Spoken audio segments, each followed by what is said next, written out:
그래서 코킹하는 타이밍이 되게 중요한데요. 여기서 코킹을 하는 연습을 하는 게 좋아요. 특히나 우리가 스윙이라는 다운스윙에서 임팩트 때 들어갈 때 어떤 메커니즘을 보면 왼손으로 친다고 일단 가정을 해볼게요. 왼손으로 친다고 가정을 하면 손목을 꺾었다가 이렇게 풀어치는 성향이 강해요. 꺾었다가 풀어치는 느낌이 많이 만들어지게 돼 있고요. 오른손만 가지고 스윙을 하면 그냥 들었다가 밀어치는 성향이 많이 생겨요. 들었다가 오른손목을 이용해서 밀어치는 성향이 많이 생기는데, 안녕하세요, 송태철입니다. 오늘은 코킹에 대해서 조금 설명을 다시 좀 드릴게요. 코킹이라는 게 우리가 골프 스윙을 보통 7단계로 나누는데, 첫 번째가 어드레스 셋업이에요. 두 번째는 테이크어웨이, 테이크백이라고도 하죠. 세 번째는 백스윙 탑이에요. 네 번째는 다운스윙, 다섯 번째 임팩트, 팔로우 스루, 피니쉬. 이렇게 7단계로 나누는데, 저는 거기에 백스윙 과정에서 코킹이라는 단계를 하나 넣어주는 게 좋지 않을까 하는 생각을 해요. 코킹이라는 부분이 굉장히 중요한 메커니즘이기 때문에, 근데 이 교습가들이 이렇게 구분을 해 놓은 거 보면 백스윙으로 가는 과정에서 자연스럽게 코킹은 일어난다, 이런 형태로 이제 접근을 하고 있기 때문에, 그리고 코킹에 대해서 얼리 코킹, 레이트 코킹, 굳이 코킹을 하지 않아도 코킹을 만들어져요, 이런 여러 가지 이론들이 많기 때문에 코킹을 넣지 않은 것 같은데, 제 생각은 조금 달라요. 코킹이라는 메커니즘이 굉장히 중요해요. 왜냐하면 풀 스윙만 하는 게 아니라 우리는 컨트롤 하는 스윙도 한단 말이에요. 컨트롤 스윙도 하기 때문에 컨트롤 스윙을 할 때 코킹의 정도나 코킹의 각이 굉장히 중요해지거든요.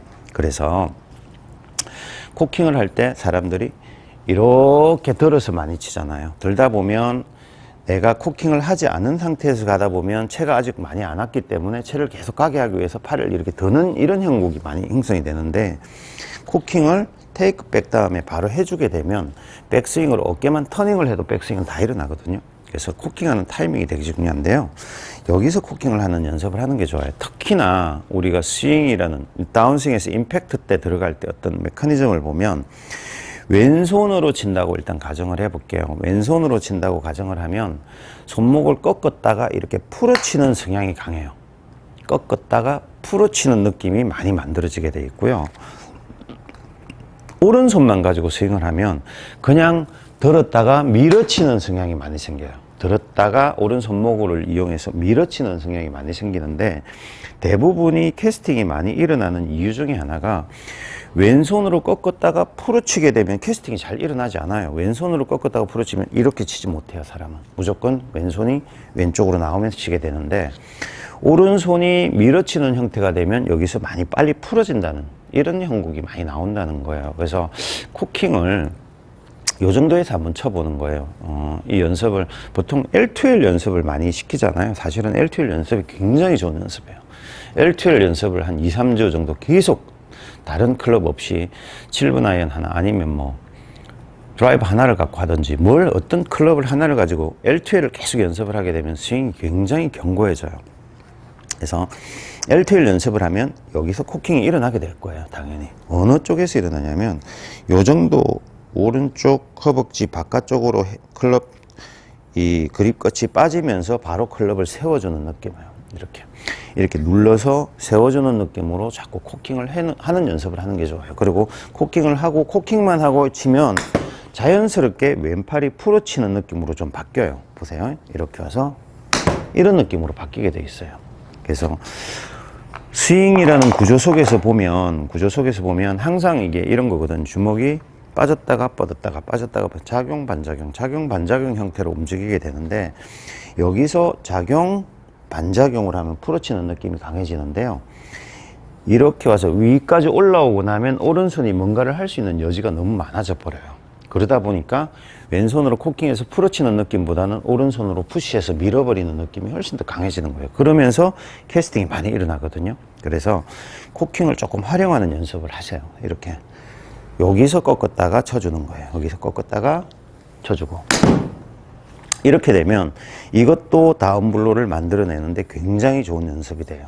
꺾었다가 풀어주고, 다시 꺾었다가 바로 여기서 꺾었다가 풀어주고, 요 연습을 많이 하시는 게 도움이 됩니다. 그러면 만일에 코킹하는 타임을, 보통 이제 레슨을 하다 보면 코킹하는 타임에 대해서 설명을 해줬는데도 불구하고 습관이 있어서 요 정도에서 꺾어주는 게 좋아요 라고 얘기를 했는데도 불구하고 전체 풀스윙으로 들어가면 그냥 이렇게 올라가면서 꺾는 이런 케이스들이 많거든요. 그럼 분명히 그걸 몸이 인지할 수 있는 연습으로 바꿔야 되는데, 그러려면 요 정도에서 멈추는 거예요.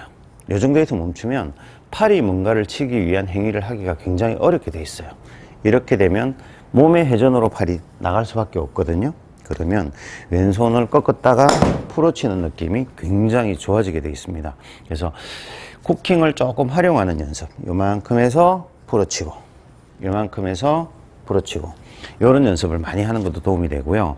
그 다음에 여기에 부가적으로 하나를 덧붙이면 코킹의 정도예요. 코킹의 정도. 코킹의 정도가 이런 거 있잖아요. 적정량, 과유불급이란 말이 있잖아요. 너무 과하면 더 안 좋죠. 그래서 얼마만큼 코킹을 하는 게 가장 좋냐 하면 이렇게 생각하시면 돼요. 우리가 손을, 왼손만 잡았을 때 이 손을 꺾어보면 왼팔과 이 샤프트가 직각이 되는 시점이 있을 거예요. 직각이 되는 시점이 있는데, 이 직각에서 더 많이 꺾게 되면 새끼손가락 요 뒤쪽이 떨어지게 돼 있어요. 이렇게 되면 이제 과유불급인 거예요. 이건 너무 과하게 한 거예요. 이게 떨어지지 않게끔, 요 부분이 떨어지지 않게끔. 자, 90도까지 딱 꺾을 때는 떨어지지 않아요. 떨어지지 않는데 더 이상 꺾으려고 하면 자꾸 이게 떨어지게 될 거예요.